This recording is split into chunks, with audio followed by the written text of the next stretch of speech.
Guys, good morning. ఈరోజు breakfast ఏంటిదంటే మా ఇంట్లో మొక్కజొన్న గడక.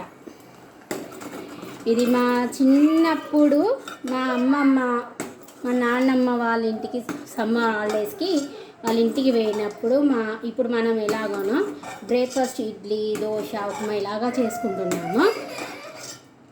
మా అమ్మమ్మ నాన్నమ్మ వాళ్ళ సమ్మర్ హాలిడేస్ పోయినప్పుడు బ్రేక్ఫాస్ట్ ఈ గడక చేసి పెట్టేది. చాలా బాగుంటుందండి, చాలా హెల్తీ కూడా.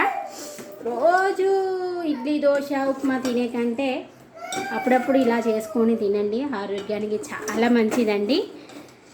మొక్కజొన్న గడక ఇందులో పెరుగు వేసుకొని చల్లలాగా చేసుకొని తాగొచ్చు, మరి ఇంకా పచ్చడి వేసుకొని కూడా తినొచ్చు.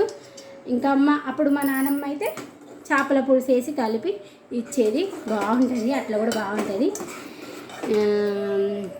ఇప్పుడు మేమైతే ప్రస్తుతానికి మా పాపకు ఇప్పుడు డ్యాన్స్ క్లాస్ పోతుంది కాబట్టి మా పాపకి ఈ గడకలో పెరిగేసి సాల్ట్ వేసి జావలాగా చేసి ఇచ్చి తాగమంట. ఏమంటుందో చూద్దామండి. బ్రేక్ఫాస్ట్ ఓకేనండి, బాయ్.